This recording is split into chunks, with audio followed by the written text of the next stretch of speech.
제가 아는 목사님 가운데 헤어스타일이 일반적 목사님 같지 않은 분이 있습니다. 사실은 지난번 우리 교회 임직 행사 때 오셔서 순서를 맡으신 분 중에 한 분이기도 합니다. 너무 많이 알려고 하지는 마세요. 다칩니다. 만난 지 한 20년이 더 되었으니까 그때는 목사님답지 않게 헤어스타일을 저렇게 했네 하고 좀 신기해하기도 했고요. 나중에 알게 된 거죠. 귀 뒤쪽에 흉터가 있답니다. 그래서 그 흉터를 가리기 위해서 헤어스타일을 변화시켰고 지금은 수십 년 동안 자신의 얼굴에 참 잘 맞추어진 그런 모습이에요. 아주 멋지고, 그래서 머리뿐만 아니라 발끝까지 나름대로 패셔니스트 같이 아주 보기가 좋습니다. 여러분은 혹시 몸에 흉터가 없습니까? 남들은 흉터라고 할지 모르지만 흉터에 담긴 또 사연을 들어보면은 그것이 단순히 흉터가 아니라 훈장이 될 수도 있습니다. 누군가를 위하여 돕다가 입은 상처라든지, 그래서 그 상처가 흉터로 남아있지만 누가 그것을 보고 흉이라고 할 수 있겠습니까? 저는 그냥 흉터가 있습니다. 말을 안 하면은 모르는데 말을 하면은 이제 만날 때마다 거기만 볼까봐 흉터가 있습니다. 어릴 때 조그맣게 수술을 한 자국이 있습니다. 흉터, 상처 자국 또는 흔적이라고 할까요? 사람은 살면서 이런저런 흔적을 안게 됩니다. 처음 세상에 나올 때는 또 완벽하고 좋은 몸인지 모르지만 세월이 가면서 이리저리 망가지고 훼손이 됩니다. 정도의 차이가 있을 뿐이지 어쩔 수가 없죠. 몸이라는 게 그렇습니다. 눈에 보이는 흔적도 있지만 제가 우리 성도님들, 어르신들을 볼 때마다 허리, 무릎, 어깨, 손발, 뼈마디, 그리고 신경, 다들 아파서 병원 다니고 약 먹고 심지어 수술도 하고, 지금도 내일 무릎 수술하려고 입원하고 계신 분도 있습니다. 사실 무릎이 아프고 어깨가 아프고 신경이 아픈 것을 밖으로는 보이지 않습니다. 그러나 내 안에 있는, 내 몸에 분명히 남아있는 흔적이 틀림없죠. 살아내느라고, 살아오느라고, 또는 가족을, 또는 누군가를, 또는 내 인생을 살겠다고 열심히 살은 결과가 내 몸에 외적으로나 내적으로나 흔적으로 남아있는 거죠. 오늘 사도 바울이 내 몸에 예수의 흔적을 가졌노라 말합니다. 오늘 말씀의 제목 스티그마가 바로 헬라어로 흔적입니다. 근데 이 헬라어 스티그마는 원래 낙인이라고 하는 뜻에 더 가까워요. 고대사에는 세 가지 경우 낙인을 찍게 했습니다. 첫째는 군인들이 왕과 나라를 위하여 충성을 맹세할 때 몸에 화인을 찍어서 흔적을 남겼습니다. 둘째, 종교 지도자들이 자기 신에게 몸을 드리는 표시로서 몸에 그 종교를 상징하는 그림이나 글씨를 형상에 만들어가지고 또 흔적으로 새겼죠. 세 번째는 노예나 종들이 팔렸을 때 주인 이름의 첫 글자를 그 화인으로 찍게 됩니다. 노예가 도망을 치면 그 화인 때문에 노예였다는 신분이 다 드러나게 되고요. 어디로 가서든지 누구의 소속인지를 알 수가 있는 거죠. 가축에도 낙인을 찍어서 그 주인의 소유 관계를 분명하게 했습니다. 근데 오늘 사도 바울이 말하는 이 스티그마는 군인이나 종교 지도자들이 몸에 화인을 찍는 게 아니라 노예나 종들이 화인을 찍는 걸 말합니다. 화인, 불도장입니다. 불에 달군 쇠죠. 그 쇠판이 도장인데 거기에 글씨나 어떤 상징 문양이 새겨져 있고 그걸 불에 벌겋게 달구어 가지고 몸에다가 찍 하고 찍는 거예요. 얼마나 무섭습니까? 노예에게 도장이 찍히는 순간 그 사람은 일생 동안 어느 누구의 소유가 됩니다. 도망가도 소용없습니다. 대개는 팔이나 등에 화인을 찍었습니다. 중죄인인 경우에는 아예 이마 또는 얼굴에다가 화인을 찍어서 숨기지도 못하도록 만들어버렸죠. 오늘 말씀에 등장하는 이 스티그마라고 하는 말이 자랑스러운 게 아니에요. 굉장히 숨기고 싶고 피하고 싶은 용어입니다. 근데 사도 바울은 내가 내 몸에 그리스도의 스티그마를, 그리스도의 흔적을 가졌다라고 말합니다. 지금 숨기고 싶은 이야기를 당당하게 말하는 거죠. 사람들은 다 자유인이 되고 싶지, 누구의 노예가 되고 싶어요? 누구에게 매이고 싶어요? 누구의 소유가 되고 싶어요? 누구도 없습니다. 그런데 사도 바울은 나는 그리스도의 종이다. 나는 그리스도의 노예다. 내 주인은 그리스도다. 예수님이 나의 주인이고 내 몸에 예수님의 화인이, 예수님의 낙인이, 예수님의 흔적이 내 몸에 찍혀 있다. 사도 바울의 고백입니다. 글자 그대로 예수님의 흔적이라고 할 때는 문자대로 하면 예수님이 십자가에서 달려서서 양손과 양발과 그리고 창에 옆구리가 찔린 이 5가지가 예수님의 흔적이라고 고대로부터 지금까지 우리 교회 역사에서 말합니다. 그래서 이 사도 바울이 내가 예수님의 흔적을 가졌다고 말할 때 어쩌면 사도 바울도 그럼 손과 발과 옆구리에 예수님처럼 그런 흔적이 있나 할 정도로 원래 단어 그대로 번역하면 예수님의 그 오상을 말한다 이거죠. 5가지 상처를 오상이라고 하거든요. 근데 바울이 자기도 이런 흔적을 가졌다고 하는데 물론 우리는 아니라고 봐요. 하나의 상징적 표현으로 예수님의 흔적을 말하고 있는 거죠. 그러나 우리는 또 알고 있습니다. 사도 바울은 예수님의 흔적으로 육체의 가시를 가지고 있었죠. 대체로 우리는 안질이 사도 바울의 육체의 가시라고 보고 있습니다. 어떤 학자들은 간질병이었다고도 말합니다. 대체로 다메섹 도상에서 예수님 만날 때 강력한 빛에 의해서 3일간 눈이 멀어져 버리잖아요. 이후에 치료를 받았지만, 치유를 입었지만 평생에 사도 바울은 눈에 관련된 병으로 안질 또는 어떤 눈병으로 평생을 고생하지 않았을까? 이게 대체적인 학자들의 주장이지만은 모르죠. 사도 바울이 말하는 육체의 가시가 무엇인지는. 그러나 우리는 압니다. 그가 예수님으로 인하여 얼마나 많은 고난과 주님을 전파하다가 많은 상처를 입었는지는. 드물지만 우리 이 2000년 교회 역사 속에 유명한 예수님의 오상이 몸에 나타난 2사람이 있어요. 종교개혁 이전에 12세기 프란체스코, 많이 들어보셨죠? 우리 가톨릭 쪽에 프란체스코 파가 있는데 1181년에서 1226년까지 사신 분이에요. 죽기 2년 전 한 축일에, 그 가톨릭은 축일이 많잖아요. 움막에서 기도하다가 환상 가운데 주님의 음성을 듣습니다. 그리고 예수님의 흔적을 몸에 봤습니다.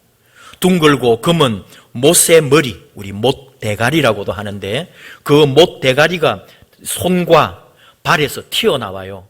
몸에. 그리고 손가락이 들어갈 정도의 구멍이 생겨요. 그리고 옆구리에는 창에 찔린 자국이 생겨났죠.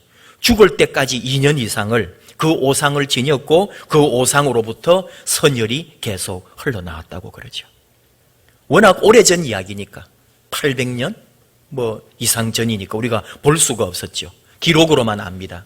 역사로만 배웠습니다. 그런데 또 한 사람, 피에트렐치나의 성비오 신부입니다. 이 사람은 1887년에서 1968년에 돌아가셨어요. 우리 바로 지금 이 시대, 거의 이 시대를 살았던 이탈리아 가톨릭 신부입니다. 1918년 9월 20일에 오상을 받았습니다. 2 손과 2 발에 2cm 정도의 구멍이 나고 거기에서 피가 솟아나왔죠. 그리고 가슴에는 가로 5, 세로 7cm 거꾸로 된 십자가, 이런 자국이 생기면서 피가 나오고 근육에 눌려가지고 심장이 뭉개질 정도로 그 몸의 상처로 인해서 50년간 이 흔적을 몸에 지녔고 1968년에 돌아가셨기 때문에 여러분 자료를 찾아보시면 그 영상들도 있습니다. 이분의 그 모든 몸에 그대로 미사를 집례하는 것도 나오고, 의사들이 과학적으로 아무리 연구를 하고 조사를 하고 다 파헤쳐 봤지만 가짜도 아니고 실제고, 그러나 이 사람 어디에서 어떤 식으로 이게 일어났는지를 전혀 찾아낼 수가 없었던 거죠. 너무 독특한 경우니까, 보편적이지가 않으니까. 그리고 우리 개신교는 이런 어떤 신비적인 것을 그렇게 선호하지는 않습니다. 그래서 잘 모르죠. 그러나 여러분, 우리에게도 마찬가지예요. 그런 은혜, 그런 역사가 나타날 수도 있죠. 분명한 건 뭐냐 하면요, 태풍이 왔다 가면 태풍의 흔적이 남습니다. 지독한 사랑의 열병을 앓은 젊은이는 그 사랑의 흔적이 남아있다고요. 교통사고를 당해보신 분 알겠지만 후유증이 남습니다. 예수님을 만났다면, 예수님이 나를 지나가셨다면, 예수님이 나에게 다가오셨다면 나에게도 예수님의 흔적이 남아있다는 말입니다. 여러분에게 예수님의 흔적은 무엇입니까? 그런즉 누구든지 그리스도 안에 있으면 새로운 피조물이라. 이전 것은 지나갔으니 보라 새 것이 되었도다. 새 사람, 새로운 존재, 완전히 변화된 인생, 예수님 안에 다시 태어난 삶이라면 예수님의 흔적이 우리 안에도 있어야 한다, 그 말입니다.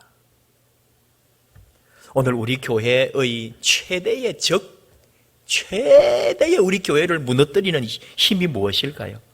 물질주의, 세속주의, 뭐 이런 말들, 종교다원주의 많은 말 합니다만 어느 정도야 맞겠죠. 그러나 본질은 아닙니다. 정말로 무섭고 위험한 교회의 적, 그리스도 신앙의 적은 그리스도를 닮지 않은 그리스도인이라는 걸 아십니까? 새로운 세계에 삽니다. 예수님을 믿었습니다. 또 그리스도인은 결국은 나를 위해 살던 인생이 이제는 그리스도를 위하여 살고, 나만 밖에 모르던 사람이 이제는 이웃을 바라보게 되고, 나의 행복만 바라던 사람이 다른 사람, 타인의 행복까지도 빌어주며 함께하는 그리스도인이 된 거예요. 그렇게 그리스도인으로 닮아가야 하는데, 그래서 그런 그리스도의 흔적이 우리 안에 있어야 하는데, 예수님 때문에 살고, 예수님 때문에 다르게 생각하고, 예수님 때문에 새로운 삶을 살고, 예수님 때문에 내 인생을 바칠 수 있어야 되는데, 그게 예수님의 흔적일 텐데 그 흔적이 우리에게 보이지 않는다는 거예요. 사도 바울은 예수님 만남 이후에도 예수님 때문에 엄청나게 많은 흔적을 그 몸에 갖게 됐습니다. 예수님 때문에 당한 핍박의 흔적들, 매질, 고문, 수많은 상처들, 그 온몸에, 바울의 전신에 예수님으로 인하여 받은 흔적이 휘감겨 있었단 말입니다. 고린도후서 11장 쭉 여러분 많이 들어보신 말씀, 내가 수고를 넘치도록 하고 옥에 갇히기도 더 많이 하고 수없이 매도 맞고 죽을 뻔하고 강의 위험, 바다의 위험, 강도의 위험, 굶주림, 엄청난 그런 고난을 당한 말씀을 기억하시죠.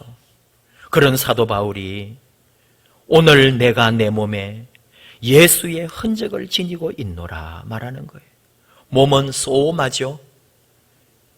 흔적은 스티그마라고 했습니다. 복수로 쓰였습니다.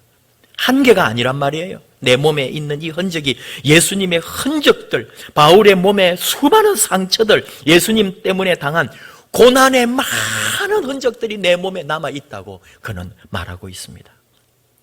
원래 바울은 예수 믿는 사람 잡아 죽이기 위해 혈안이 되어 있던 사람이에요. 그런 그가 부활하신 예수님 만나가지고 이제는 예수님을 위해 돌을 맞는 사람이 됐습니다. 사도행전 14장, 바울이 루스드라에서 복음을 전할 때 유대인들이 비시디아 안디옥과 이고니온에서 찾아와가지고 루스드라 시민들을 충동해가지고 같이 막 돌을 던지고 사도 바울을 쫓아내죠. 얼마나 돌에 많이 맞아가지고 피투성이가 되어가지고 사람들이 죽은 줄 알았어요. 사도행전 14장 19절, 그들이 돌로 바울을 쳐서 죽은 줄로 알고 시외로 끌어내니라. 성 밖에 던져버렸어요. 죽으라고 그대로. 그래도 살아남아서 또 주의 복음을 위하여 걸어갔죠. 그런 수많은 흔적들. 10년 전에는 바울 자신이 스데반을 돌로 쳐 죽이는 장소에 있었는데 이제는 바울이 똑같은 일을 당하는 거예요. 그래서 상처가 생깁니다. 흔적이 남았습니다. 그게 외적인 것뿐만 아니고 그 마음에도 얼마나 깊고 깊은 상처의 흔적이 있었겠는가. 다메섹에서 예수님을 만났습니다. 그 만남에서 예수님이 새로운 소명을 주었죠. 너는 이제부터 이방인에게 복음을 전하기 위해 내가 너를 불렀다. 너는 이방인의 사도다. 그래서 예수님 만난 이후에 180도로 바뀌고, 그리고 이방인을 위하여 복음 전하러 뛰쳐나간 거죠. 이전에는 율법을 지켜야 되고 할례를 받아야 구원받는다 생각했어요. 근데 이제는 십자가만이 구원이라고. 옛날에는 이방에는 구원이 없다, 십자가는 사형수나 받는 거고 십자가는 저주다 그랬던 바울이 이제는 십자가를 자랑하고 이제는 이방 민족에게도 예수의 복음이 들어가 이방인도 구원받게 된다고 선언하고 선포했습니다. 내 안에 그리스도가 산다고. 할례나 무할례가 중요한 게 아니라 그리스도 안에서 새롭게 지원받고 예수 안에 다시 태어나는 것이 소중하다고 그는 오늘도 우리에게 외치고 있습니다. 이후로는 누구든지 나를 괴롭게 하지 말라. 뭐를 괴롭게 하지 말라는 걸까요? 바로 앞에 말한 내용 그대로 할례나 율법이나 행위로 무슨 조문으로 이런 거 가지고 구원받는다고 나한테 시비 걸지 마라. 나도 십수년 전만 해도 율법과 할례만이 구원받는 조건이라고 외치던 사람 아니냐. 그러나 나는 이제 깨달았다. 이제 알았다. 예수 십자가, 예수님의 은혜 아니면 구원받을 수 없다고.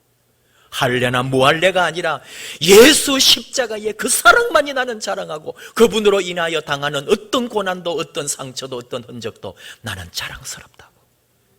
그는 새로운 삶으로 바뀌었습니다. 참 변화된다는 게 얼마나 어려워요. 인생길 걸어가다가 완전히 바꾸는 경우가 얼마나 힘듭니까? 간혹 성녀 생활하다가 예수 믿고 구원받은 사람도 있고요.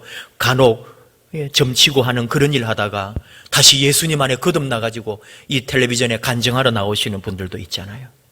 정말 어려운 일입니다. 사도 바울도 어쩌면 율법주의고 완전히 유대교 안에서 성공하는 엘리트가 예수님 때문에 인생을 완전히 바뀐 거죠. 출세길이 열리고 자유인 중에 자유인이 이제는 내가 자유인이었지만 나는 이제는 예수님의 종이다.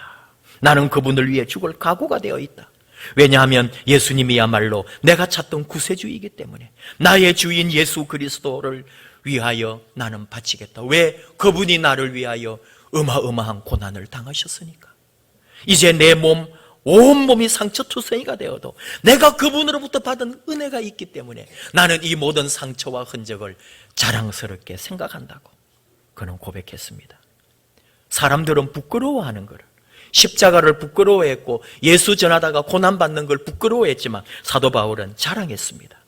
내 인생에 예수님을 만남으로 지금까지 살아오던 삶이, 가치관이, 내 모든 존재가 바뀌어 이제는 예수 만나서 받은 이 흔적들을 도리어 자랑하며 영광을 돌리는 거죠. 사도 바울이 오늘 이 갈라디아서 이후에 6년 후에 골로새 교회 편지 보내면서 이렇게 말합니다. 내가 이제 너희를 위하여 받는 괴로움을 기뻐하고 그리스도의 남은 고난을 그의 몸된 교회를 위하여 내 육체에 채우노라. 여러분을 위하여 예수 복음 전하다가 당하는 이런 고통이 괴롭지가 않다는 거예요. 도리어 회개하게 되고 하나님 은혜 아래 기뻐하면서 거기에다 주님이 남겨놓은 고난을 내 온몸에, 이 주님의 몸된 교회에 내 온몸에 주님이 남겨놓은 고난을 내가 다 지고 주님의 교회, 주의 몸을 위하여 나 자신을 드리겠노라고 그는 고백했습니다.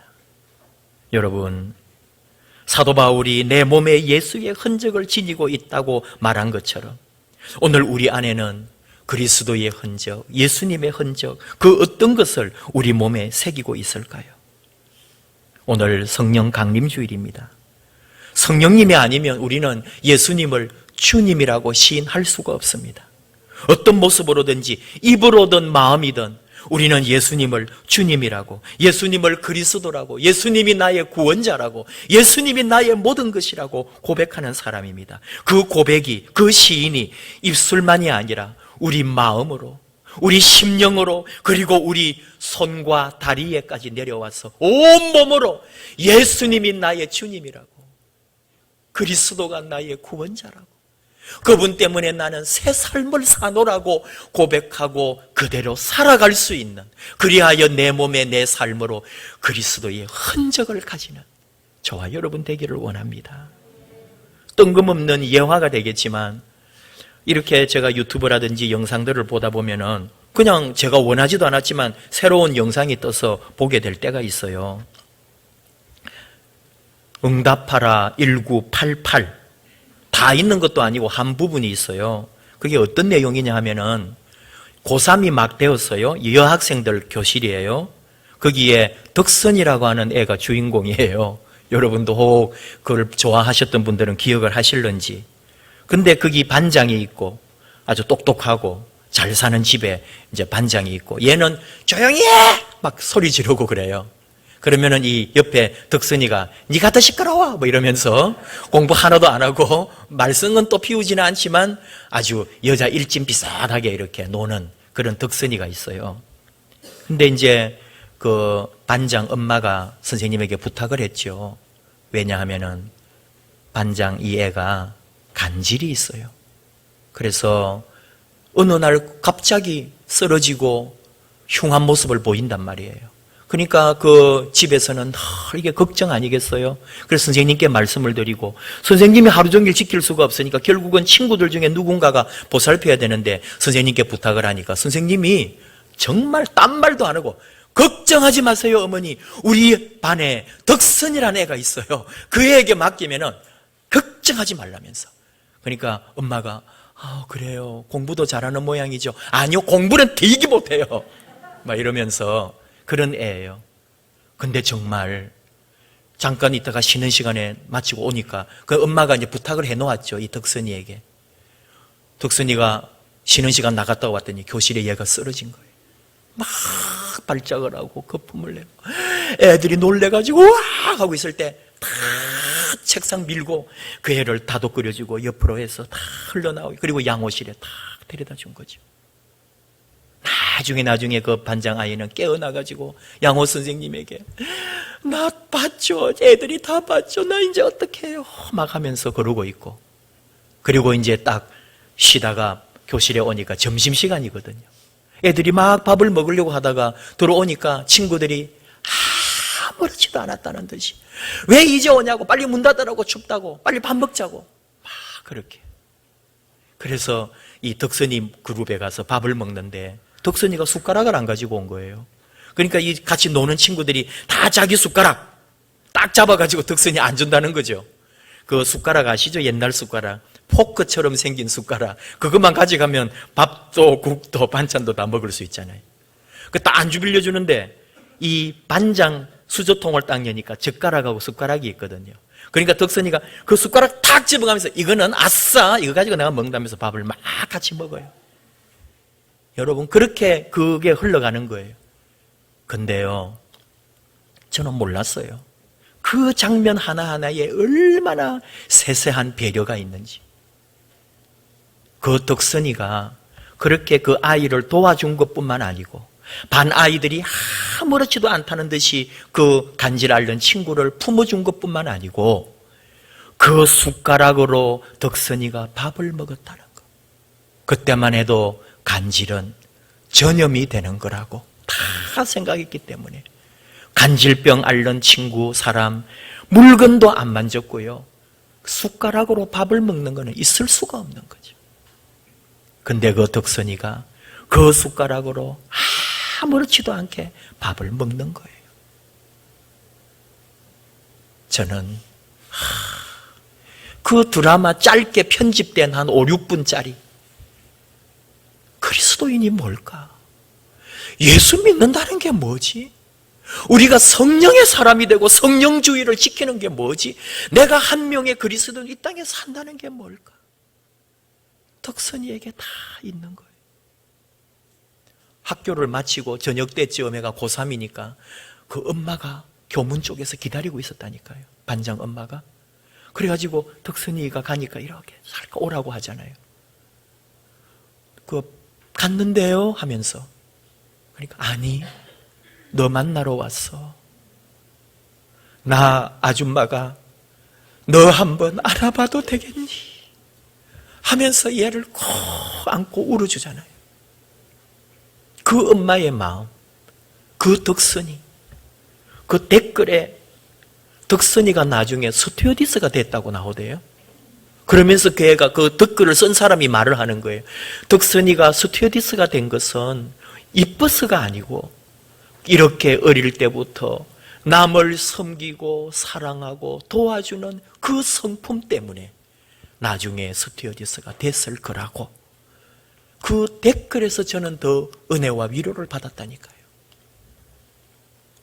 오늘 성령 강림 주일, 여러분, 우리가 예수님에 대한 고백이 입에서만 그치는 게 아니라 내 온몸으로 예수님을 살아내는 삶, 주님의 몸이신 이 교회를 위하여 내 삶을 드리는 삶, 이 교회 건물이 아니라 우리 대한민국의 교회 공동체, 온 세계 교회, 하나님의 교회를 하나님의 나라라고 하는 이 하나님의 왕국을 위하여 내 자신을 어떻게 드리며 내가 몸담고 있는 세상 내가 있는 그 자리에서 내가 어떤 모습으로 성령에 붙잡힌 사람으로 그리스도의 흔적을 가진 사람으로 살 것인가? 이것이 오늘 우리의 고백이 아닐까?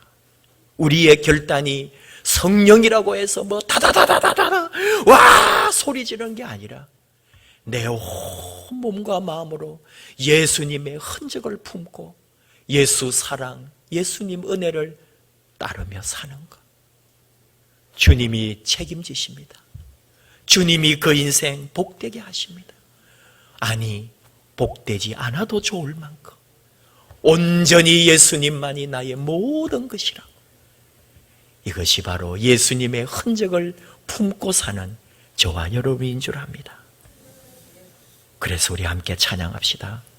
아무도 예배하지 않는 그곳에서 예배하는 자가 되고 아무도 헌신하지 않는 그곳에서 헌신하는 주의 종들, 내가 가는 곳, 내가 섬기는 그 자리 주님의 흔적이 나타나도록 주의 향기 드러나도록 하나님, 우리가 그런 그리스도의 종 되기를 원합니다.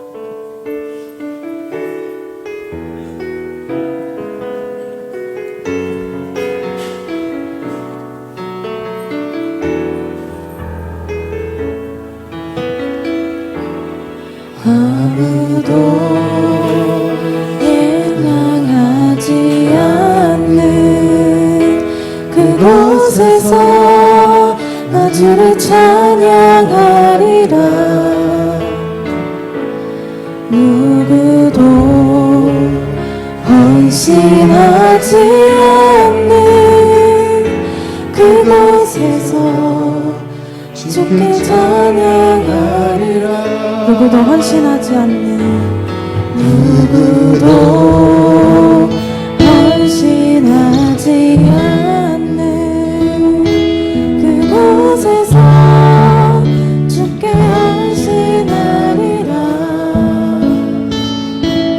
누구도 증거하지 않는 그곳에서 나 주를 증거하리라.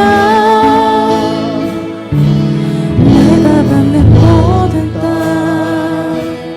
주를 예배하게 하소서. 주의 보혈로 덮어지게 하소서. 내가 선이고 주의 거룩한 곳 되게 하소서. 주의 향기로 물들인. 우리 다시 한번 찬양하시겠습니다. 아무도 예배하지 않는, 아무도 예배하지 않는 그곳에서 주를 예배하리라. 아무도 찬양하지 않는 그곳에서 나 주를 찬양하리라. 누구도 헌신하지 않는, 누구도 헌신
주여, 참으로 주님의 흔적을 지닌 주님의 사람이기를 원합니다. 예수님 때문에 받는 그 어떤 오해나 상처도 우리의 도리어 자랑되기를 원합니다. 주님은 나의 모든 것, 나의 구원자 우리 예수님, 입술의 고백이 아니라 내 삶에, 내 전 인생에 고백되게 하시고 내 삶으로 온전히 우리 예수님 닮고 따라가게 하시옵소서. 아무도 알아주지 않아도 내가 몸담은 그 자리에 주의 몸 대신 이 교회 온몸 마음 사랑 다하여 섬기며 우리 주님의 흔적, 내 가는 곳마다 주의 거룩한 곳이 되고 내 가는 곳에 주의 흔적을 남기는 아름다운 예수님의 종 그리스도의 사람 삼아 주옵소서. 바로 그런 존재로 우리를 이끄시옵소서. 주여 부르며 기도하십시다. 주여, 참 감사합니다.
하나님 아버지, 성령 강림 주일 이렇게 함께 예배드리게 하시고 우리 주님을 닮고 그리스도의 흔적을 가진 존재로 우리 주님 고백하며 주님 뜻 따라 주의 몸된 교회 섬기며 입술의 고백에서 우리 심령으로 내 온몸으로 고백하며 그 고백된 삶으로 살라 하시는 주의 말씀을 듣습니다. 성령님 인도하시고 함께하여 주옵소서. 언제나 우리를 붙잡아 주시고 힘들고 어려운 우리의 삶, 예수님으로 인하여 어떤 고난, 어떤 상처가 있어도 능히 이겨내고 또다시 일어나 주를 향하여 나아갈 수 있도록 성령님께서 우리를 붙잡아 주시옵소서. 아무도 예배하지 않아도, 아무도 주를 증거하지 않아도, 아무도 없는 이 자리에 나는 홀로 우리 주님의 영광과 주의 뜻을 위하여 충성하고 헌신하는 아름다운 종으로 내 평생 우리 주님 섬기며 나아가는 곳마다 그리스도의 향기, 그리스도의 흔적을 남기고 그리하여 하나님의 아름다운 나라를 위하여 쓰임받는 귀한 종들로 우리 삼아 주시옵소서. 하나님 은혜와 복으로 영원토록 인도하시고 그 가정과 앞날에 우리 하나님의 놀라운 복으로 갚으시고 위로하시고 치유하실 줄 압니다. 사랑하는 자녀들, 아버지 앞에 자신을 오롯이 드리는 결단하며 가는 믿음의 자녀들, 하나님의 큰 은혜와 하나님의 사랑으로 덮어 주시옵소서. 성령님 영원히 우리 곁에 동행하여 주옵소서. 예수님 이름으로 기도하옵나이다. 아멘.